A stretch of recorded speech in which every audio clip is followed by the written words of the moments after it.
Good afternoon and welcome everyone to our panel discussion, No End in Sight for the EU's Democracy Crisis.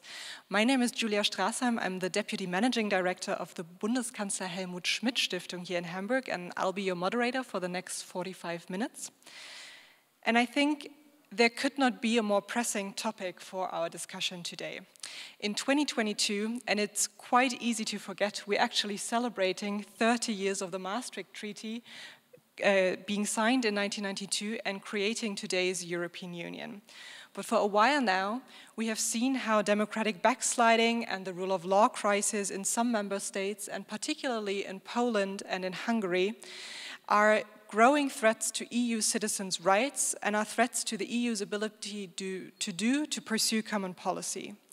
And this year, with the Russian war against Ukraine, we're now facing what some even call the end of the European peace and security order as we know it, and we're also facing debates if the EU should prioritize wartime unity over defending democracy at home. So in the spirit of this year's EuropaCamp and its motto, facing new realities, we want to ask in the next 45 minutes, is there a way to not only face these crises, to analyze these crises, but also to solve them? And I'm very, very excited to have with me today three esteemed experts who know the very ins and outs of these questions. Please let me introduce them to you. Joining me today are Professor Tomasz, who is, among many other things, the director of the Department of European and Comparative Law at the University of Gdańsk in Poland, and he's a renowned expert on constitutionalism, the rule of law, and democratic consolidation. It's also terrific to have Zsuzsanna Végh here with us on stage. She's a researcher at the European University Viadrina and an associate researcher at the European Council on Foreign Relations, where her research covers, amongst other things, Hungarian EU law and the far right in the EU. And it's, of course, always a pleasure to share the stage with Markus Kotzur, who is Professor for Public European and International Law at the University of Hamburg and is also President of the Europa-Kolleg here in Hamburg and a well-known cooperation partner of the Helmut Schmidt Foundation. A warm welcome to all three of you. It's really fantastic to have you here with us in Hamburg today. I want to dive right into questions with the limited amount of time that we have, and I want to start by taking a very quick look back into the past before taking stock of some current developments that we see in Europe today, and then drawing at the end some possible scenarios for the way forward and the future. Tomasz, in your own research, you cover Poland's rule of law crisis, Poland's slide towards authoritarianism. I myself, I'm born in the mid-1980s, and I'm old enough to remember how Poland was long considered a poster child for democratization in Europe, in the world, for democratic transitions after 1989. Can you perhaps briefly start by explaining to our audience how we got where we are today, and how what we're seeing from Polish politicians right now relates to the things that have been fought for in Poland after 1989? Well, thank you very much for this question. Let me start on a more general note, because I don't want us to focus simply on the boats, but I'd rather want to appreciate the importance of the journey. Yes, Poland is an important boat in the European story. What has happened in Poland since 2015 has been terrible. We all know that there is no constitutional court in Poland, that the judiciary has been captured, there is no free media, and right now we are entering into this stage of a captured state taking care of the captive mind of the citizens. So the question is not simply to focus on Poland and to see the enormity of the change that has happened since 2015 in the light of the promise of 1989, but to read the Polish story as a cautionary tale from the perspective of the European integration. For my generation, 1989 was first and foremost about the fight against the arbitrary power. That was the communist power that always did whatever it wanted to do. And in the citizen's mind, the dream was to live in a society, in a state that would be checked, that the institutions of democratic governments would make sure that no political power will consider itself as a unconstrained political power. And why it is important to have this aspect of the journey from a more general perspective, because that was exactly the same emotion that drove the founding fathers in 1951. We, the Europeans, we are different, but we want to be governed as one. We want to say no against the arbitrary power. We believe in this never again. We know what the nation state can do, so we are willing to come together despite of our differences, because we believe that what unites us is more important than what divides us. And in 1981, the craving was the same among the Poles. We want to rejoin the Europe, first. Second, we want to make the rule of law the first principle of the democratic governance, and we want to be part of this community of law that respects justice, tolerance for the other, and at the same time, we want to be the Poles. Distinct nation, but seen as part of this greater community. And from this perspective, what has happened since 2015 is very worrisome, because it's not just a rogue member state violating certain technical aspects of the EU law, like misimplementing the directive. This is not what the rule of law crisis is all about. For the first time in the post-war history of the European integration, we have a member state, Poland, that says we are so different that we can no longer continue as part of this community. Because, for example, our understanding of the rule of law is so different from the understanding of the rule of law by other member states that we, the Poles, know better. And this is where the tragedy comes to the fore. We are not willing to live together and respect certain core constitutional court of the European community. So when we say the rule of law crisis, try to understand the rule of law crisis as not as crisis of some technical aspects of the EU law, but really as a crisis of identity. And the question for the Poles, as much as the question for the EU, is what can we do to paddle together in the same boat despite all our differences, and what should Europe do in order to make sure that Poland continues as a member state? So it's not just a question for the Poles who vote for the ultra-right government, but also the question for the European leaders. Do you remember the promise of the first principles of 1951? And I think that the EU leaders are failing us in that regard as well, but I believe we'll have more time to touch on this. We will, thank you. I actually saw Zsuzsanna nodding along while you were talking, so I think a couple of the things that you mentioned hit very close to home for her as well. Zsuzsanna, we're coming back to Poland and we're coming back to the EU and what kind of question it is. Is it a question of identity? Is it a question of mechanisms and so on? But I want to start I want to go on with a question to you, Zsuzsanna. We're meeting here a couple of days after the Hungarian elections, in which Viktor Orban won another term as prime minister. And I recently read a quote from Orban, and I think it was a quote from a little over 10 years ago, actually, where he said something along the lines of, you only have to win an election once, but you only have to win elections once, but then you have to do it properly. So if you could do the same as Tomasz just did and look a few years back in the situation in Hungary, how did the situation evolve? How did we get where we are today in Hungary? And do you think that the elections that we saw last Sunday were perhaps the last chance to vote Orban out of office by somewhat democratic means?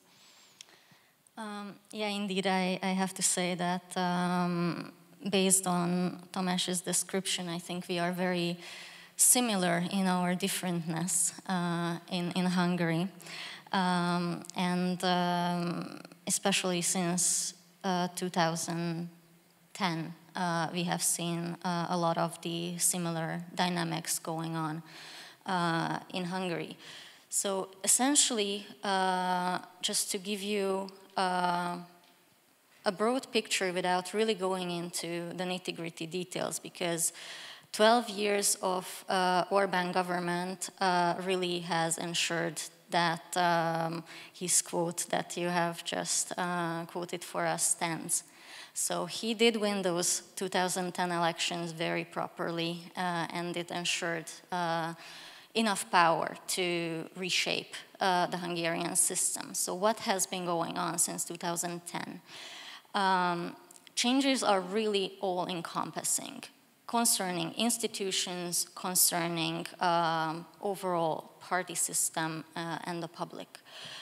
The Orbán government essentially has reset the very foundations of the political system within its first term by adopting a new constitution without any sort of partisan or public consultation, and also reshaping the electoral system, including the electoral map. This new foundation that the Orbán government set ensured that it can carry on beyond one term and do the rest. So what is the rest? It limited checks over the executive by initially ensuring control over the constitutional court, the prosecution, and in its last term also over the judiciary. It ensured that it can not only influence, but gradually control public opinion by politically controlling public media and building a media empire that has massive dominance in the Hungarian media space. Further on, it ensured that the party and the political elite connected with the governing party has liquidity, unlimited financial means, and through that loyalty to the camp, by endemic and systemic corruption, also using EU funds to build this political system. It limited space for critical voices and voices that would have put checks on the government by not only limiting the space for independent media, including its financial means, but constantly attacking, scapegoating NGOs and watchdogs that could question what the government is doing. It starved the political opposition and through that reduced competition by cutting funds for local governments, for example, where opposition parties have managed to be successful, and limited the competences of such local governments. And finally, it ensured popular support through keeping its supporters in a constant high alert, constant fear of something attacking Hungarians. Let it be Brussels, let it be migrants, let it be the LGBTQ lobby, the international left, who else? George Soros, of course, or more recently even President Zelensky. So there is a constant fear-mongering that ensures that the camp is mobilized. So through all these means, in the past 12 years, we see a massive political dominance in the country from the governing party. We also see a takeover of democratic institutions, which by now I would not call democratic in many cases. And all this landed essentially Hungary among hybrid regimes, showing characteristics of an authoritarian system. As for the elections, in the current setup, I do think that the opposition parties had to fight a very hard fight to even stand a chance to oust the government, but the electoral playing field was so tilted towards the governing parties that the chance was maybe not realistic. So whether or not this was the last election to oust Prime Minister Orbán with democratic means, I would say it's hard to say. The elections were already not fair. But with the current toolkit that we have, and under the current institutions where politics need to function, I don't think it is going to be possible in 4 years' time. There has to be a big change in terms of how we conduct politics in Hungary to even stand a chance. I have a related question to Markus Kotzur. In his victory speech last Sunday, Orban said or gloated, "We have won a victory so great it can be seen from the moon, but it can certainly be seen from Brussels." And we had a few days after the election on Tuesday, it was announced that the Commission would trigger the rule of law mechanism against Hungary. And around the same time, I read an interview with the Vice President of the European Parliament, Katharina Barley, who said that the slide towards authoritarianism in Hungary is also a failure by the EU and by the Commission in particular, she said, because the EU had not reacted earlier to the dismantling of the rule of law. What is your opinion on this? Is this what we're seeing now? Is it too little too late? Could the EU have done something before? What could have been done? What would have been needed in your opinion? I think that's a very tricky question. I'd give three answers. I'd say the European Union could have been more cautious. The European Union could have been more aware of the differences you have been talking about, and at least the narrative of being so different. And the European Union could have been more straightforward when it comes to protecting its own kind of, legal infrastructure and its own values. My first point, being more cautious, I think, and I'd like to tell a little story, nearly 20 years ago, maybe a bit not that long. I was on a panel in the midst of the European constitutional process, and there were colleagues from Eastern European countries, and I was quite shocked by a statement by one colleague saying, look, that kind of, whole political integration is horrible. We just freed ourselves from the Soviet Union, and now there is a replacement of the Soviet Union, and you even can literally understand that because Soviet means translated council, and so the council is the new Soviet. I was kind of shocked. I said, what a stupid thing to tell, but I think that is, when it comes to the idea of sovereignty, something that maybe Western European countries did not understand sufficiently, that some of the Eastern European neighbors were expecting economic integration, but they were kind of maybe slightly overwhelmed by the political integration process in the very beginning, and here maybe the European Union could have been a bit more sensitive.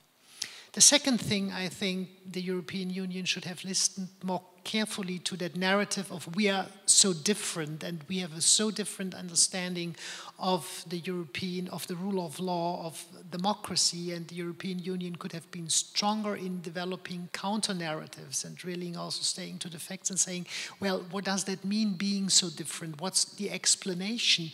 Why can the rule of law be seen in so different infrastructures? Is that only an excuse, or is it really a substantial thing that you tell us here? I think that was another aspect. And of course, when it comes to the enforcement, maybe the European Union has been too careful to really say this is something which also challenges our own infrastructure.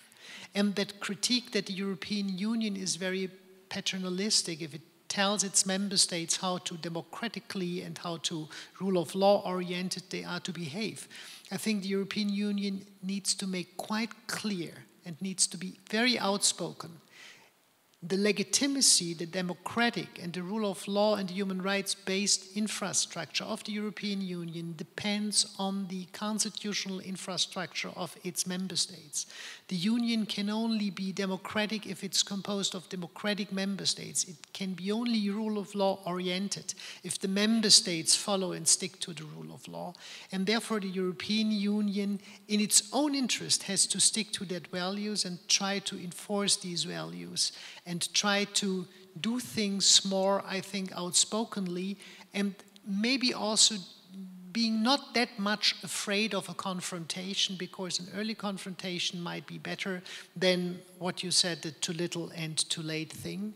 And last but not least, I think it's also very important, the European Union should be self-critical and self-reflective, but it also should make quite clear that European integration is not the cause of these processes of, authorization governments developing in Eastern European countries and also in Western European countries. I think that narrative, oh, it's the horrible European integration and you want too much political unity and therefore it comes very natural that these member states say no, there is a limit. I think that's not very convincing and we should be very clear and in that way also be very self-assured saying that outspokenly. Thank you. Thank you. I think you just made a very important point that I want to pick up and then ask a question to you, Tomasz, because you said what the EU would have needed or what it needs would be a counter-narrative or a better counter-narrative. Because whenever we talk about defending the community of values, defending democracy at home, we're often talking about very specific technical mechanisms and financial instruments, but defending democracy, saving democracy is more than a legal financial penalty or a legal action, but it's about telling a better story than autocrats do.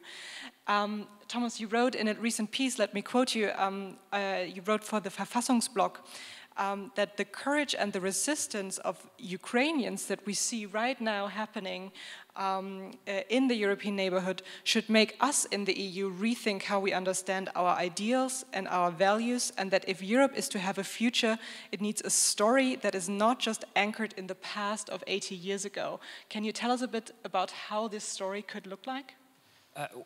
Well, in 1951, the founding fathers believed that this never again myth will be enough for the EU to move forward. So never again assumed that the constitution will be always the supreme law of the land, that we will be respecting the institutions, that the rule of law will be the bedrock of our community, and most importantly, that there will be no illiberal democracy within our midst. And that the last element today is counterfactual, because in the Europe of Jean Monnet, Adenauer, and others, the EU, or the first communities as they were back then, were supposed to be the celebration of liberal democracies. Nobody thought back then that there would be a member state sitting at the same council table in Brussels with Germany, France, and others, and yet this member state would be rejecting the very core values of the European community.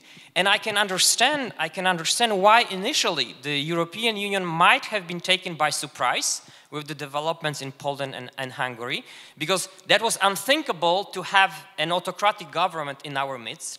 But 6 years have passed since the Polish elections of 2015, and the European Union had more time than enough to rethink its strategies and to face to the new reality that we are part of the community where not all member states share the same values, that some of the democracies are not consolidated democracies as we assumed in 2004, and we the European leaders will have to have a honest discussion with ourselves what to do with this new kind of danger.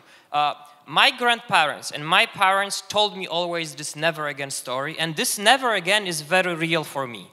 But for the younger generation, never again with reference to the Second World War isn't kind of abstract concept, because the younger generation never lived through war. But for any political community, and the European Union is a political community, to survive, we need a new myth, or we need new myths to be revisited, rewritten, and to be kind of translated to the public. And the war in Ukraine might be the war of this generation of Europeans, because the war in Ukraine is very real. It's happening 1,000 kilometers away from here, 600 kilometers from my hometown, Wrocław. And it is an experience that has the potential of revisiting of what Europe should be, why we the Europeans are together, what we do when we get together, and what kind of values keep us together as a community. But we need to have an honest discussion that would go beyond the red carpet. enough summits with empty talk. We need to show the empathy. Ukrainians not simply as strangers, but as neighbors that would be welcome within the European community. And that's the story that might be used to resuscitate the European integration, because all of a sudden the younger generation would have something to look up to, something to rally around, a language to talk about why we are together and what we do when we are together. And I really urge you to never forget this. It has happened in Germany, but it might happen anywhere. Because Europe was supposed to be this powerful no, and I strongly believe in this, powerful no against the politics of the majority, against the democracy of the polls. Whatever the majority decides goes. No, Europe was against this, because Europe was supposed to be this extra layer of values that go beyond the polls, beyond the formal casting of a vote every 4 years. So a democracy is not a democracy because we can go and vote. A democracy is because we do things in a democratic way. We honor our commitments. We respect the rights of the majorities. We don't go after the courts. That's what makes us Europeans. And we have to frame the discourse at the European level in terms of the values. Why are we together? Do we want to still be together? Is there a core of what defines us as Europeans? This kind of discussion is sorely missing right now. We are talking about directives, budget, etc., etc. But the real question is this: are we Europeans still ready to keep paddling together despite all our differences? And what keeps us together? What kind of a story? And final point. For the myth, for the war as a myth, unfortunately, a war tragic occurrence, as a myth for the European peoples and for the European integration, you not only have to have a myth, the word might be such a myth, but you have to have a crafty storyteller, European leaders telling us why we are helping Ukraine. And finally, you have to have the audience interested to listen, the younger generation that will pay attention to what is going on in Brussels, because the danger is real and people start thinking, oh my God, it might happen here again. The war is not something told by my grandparents and my parents. It is happening right now, right here. And we do need to have such a shift in our discourse. But it must happen right now, because time is not on our side.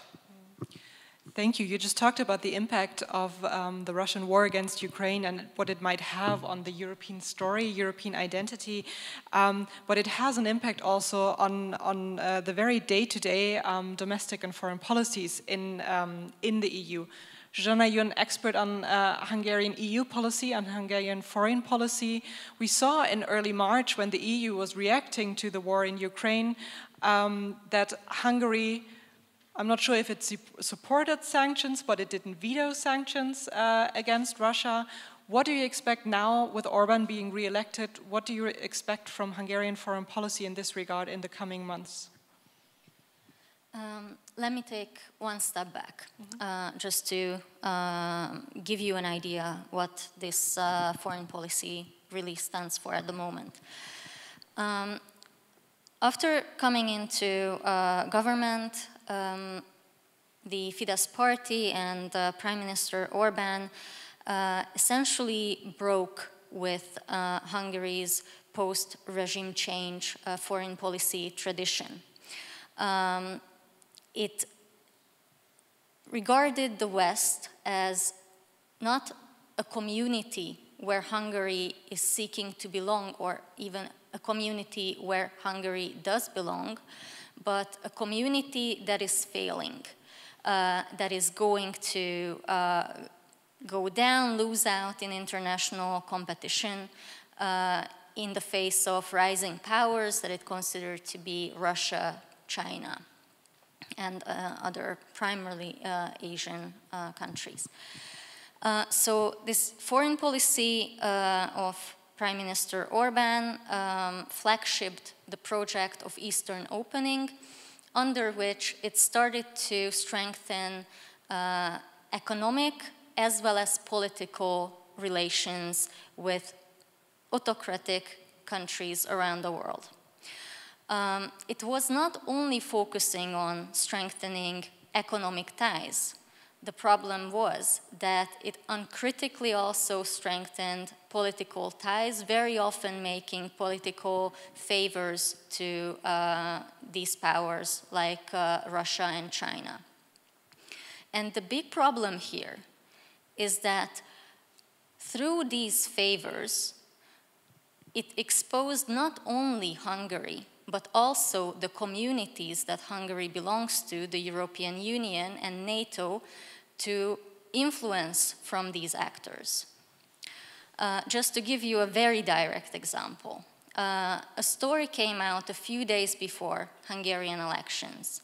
An investigative portal, Direct36 in Hungary, revealed that the IT system of Hungary's foreign ministry have been under hacking for years by Russia, and not just have been under hacking by Russia, but actually Russia succeeded to get access to the IT systems of the Hungarian foreign ministry. Now, when I say that they get access to the IT system of the Hungarian foreign ministry, have in mind that Hungary is a member of NATO and the EU. So it means access to that too. And that kind of exposure, I think, is what's incredibly problematic here. Now, the war in Ukraine dominated the electoral campaign in Hungary. It became the main issue, and after a few days of testing the grounds and finding a narrative, the Orbán government essentially put up the narrative saying that the Hungarian government condemns aggression from Russia, but it does want to stay out of this war. This war has nothing to do with Hungary.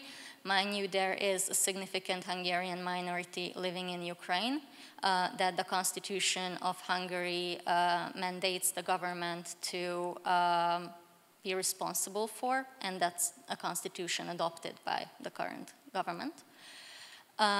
Nonetheless, the government claimed that Hungary has nothing to do with this war, has to stay out of it, and the opposition tried to push the narrative that by not taking a side, Hungary essentially takes a side of the aggressor, Russia. Now, the Hungarian government has several deals struck with the current Russian government that significantly limits its room for maneuver.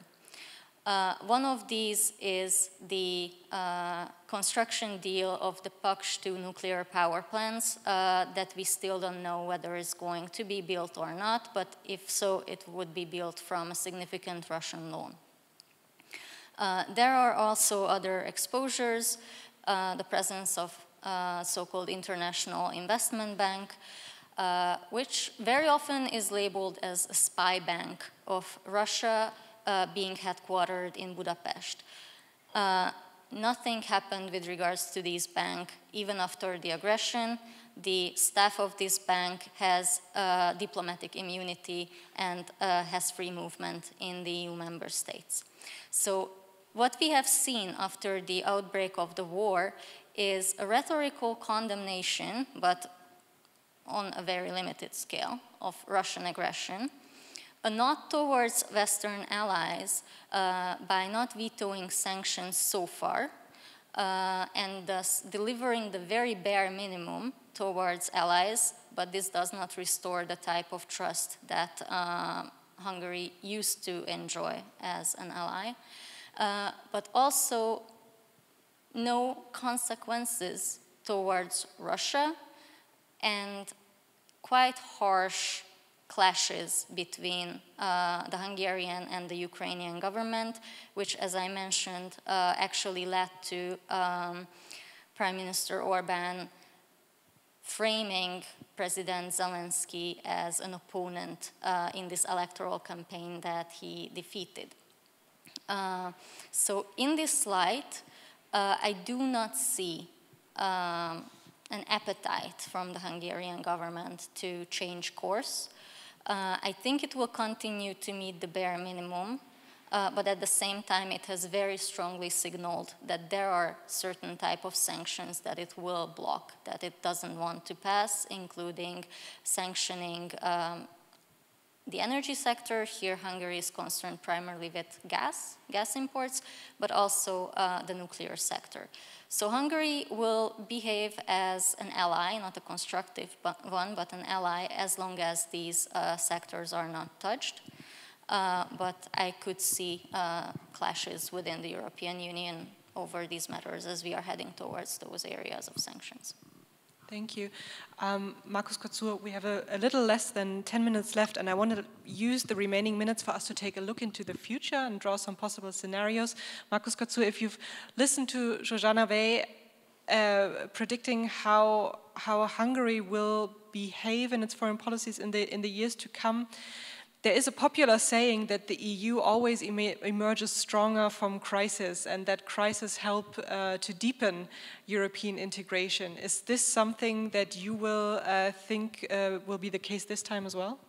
That's a very difficult question, because that's a lesson we kind of learned, but we face at the moment, you know, a multiplicity of crises. The former president of the Commission, Juncker, has been speaking of a poly-crisis of the European Union, and therefore the narrative that you, so to speak, automatically become stronger after a crisis. I'm very critical towards that narrative. I think you need to really do something about it, and this is a follow-up to what Tomasz said, that we really need to be active, we need to be aware, we need to frame new narratives, and we need to actively work, and we need to know why we should actively work for strengthening the European Union.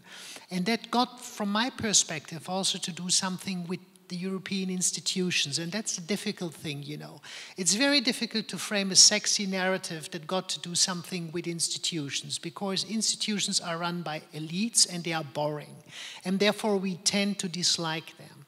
But I think we should be aware that stable governments and that peace and security can only be kept by strong institutions. That is also something which the Sustainable Development Goals of the United Nations made quite clear. We need strong institutions, and therefore I think we should strengthen the institutions of the European Union, and we should be very reflective and also tell the story to, in particular, the young generation, that we know that the European Union was not only lucky that we had a long period of peace in Europe, that nothing seriously happened after 1945 anymore.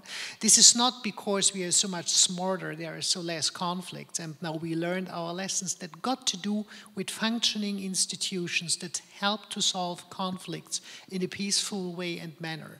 And that's something I think the European Union should really try to make a very strong narrative out of. And if the Union does so, I think the crisis we are facing at the moment can be really, really maybe helpful and some kind of, you know, catharsis that really brings us to a better future. I'm not overly optimistic, because the challenges, you know, in Poland, in Hungary, we look with concern to the elections in France also. It's not only the Eastern Europeans who are facing the threat of authoritarian governments, it's also, you know, Western countries with traditional liberal democracies who are challenged. I think we need to be very aware of that, and we really need to make quite a strong story why these liberal democracies are the best way also to guarantee that we can live in security and also in economic security and stability. Look at Marine Le Pen, who is now telling that story, you know, the less you can buy with your money, the more horrible and the more miserable your life is. That, of course, is not wrong, but we should believe that economic strength is also not God-given, and it depends on how we develop. And it will not be sufficient not to be confrontative with the Russians and then everything will be good and fine. Because the war in Ukraine is not only a war against the people and the country, but against the very idea of a rule-based international order and liberal democracy. And this is something we should know, we should be aware of, and we should really also tell the younger generations, to some extent, we had the experience, you know, the European Union, there's tons of summits and sometimes they talk serious things, sometimes they don't. But at the end of the day, nothing happened. Nothing really bad happened. We should be aware that really bad things can happen, and we are witnessing these things in the war against Ukraine, and therefore we got to actively do something against it. And I think that is the most important recipe for the European Union to overcome the poly-crisis. So no automatism, but political action is needed, and action by all of us. Tomasz, you can wrap this panel up with the last question I have for you, and I want to frame the question that I had for Markus Kotzur a bit more provocatively. Will the EU, as we know it, still exist in 10 years to come? What's your outlook? Well, I'm not sure. I will be honest with you, because what I believe in, that right now we are Europeans, we are at the critical juncture, because as an academic, my problem with the European Union is the following. If the European Union has a problem, it will invent a new institution. It's not working like this anymore. What we need and what we are missing, unfortunately, is what I would call social lives of the treaties. To explain to the citizens in Hamburg, in Frankfurt, in Hanover, whatever, that Polish rule of law matters for you as well. That Polish courts are European courts, that judicial independence is the core essential that brought states together in 1951. If you reject the authority of the European Court of Justice, you are no longer a member state of the European Union. But this story must be told to the European citizens. So we are fine as far as the institutions are concerned at the European level. What is missing is the political imagination and political will to do something with the toolkit that is available. So just wake up, do something. Europe will not take care of itself if we don't take care of Europe. Europe is not given. Europe must be earned. The European integration, a continent free of war, it has been worked towards by generations of Europeans. So no more institutional tinkering, no more thinking in terms of creating new institutions that will save the day next year, 2 years from now. No, we have to reach out to the European citizens and explain why we are together, what is this core that brings us together and makes us live together despite all our differences, and to paint the picture. What happens if we decide to go our separate ways? One of the founding blocks of the European integration for me and for my generation has been always learning from the past. We know, and we should be fearful of a nation state left alone. We know what nation states can do to each other. So did we learn this lesson from the past? We should be concerned with the domestic politics of any member state, be it Hungary or Poland, because domestic politics do affect European politics. And one of the founding myths of the European integration was that the authoritarianism would never arise out of the domestic politics, that there would be certain breaks, certain checks on the political power at the domestic level. And what we are witnessing right now is this myth crumbling down before our very eyes. But we need to have the engaged citizenry. We need to have a new story to be told. And we need to be engaged in our daily lives by showing support and fidelity to Europe. Europe will not be saved by von der Leyen or some other faceless bureaucrats. It will be saved by us, European citizens. But we must believe in Europe in the first place, because once we start believing in Europe, no matter how many new institutions you will create, they will not do the trick if you don't have this European habit of heart, to quote Tocqueville. European habits of heart are missing. And if we don't catch up on this front, if we don't patch up the heart's narrative, then I'm not sure what the future of Europe is in 10 years. Thank you. That was a perfect call to action, I think, at the end of our panel. Although I think you're preaching to the choir here, because I think we have an audience of engaged citizens here in Hamburg today. Our time is up, unfortunately. Thank you very much, dear panelists, for your insights, for sharing your insights with us. Thank you for actively listening. Thank you to the ZEIT-Stiftung for organizing the EuropaCamp again this year. And I hope we can continue the discussion over coffee or elsewhere. Thank you. Thank you. And if you have any questions, please come up and we'll be happy to answer any of your questions in private. Because you count, the audience counts. Thank you. Thank you very much.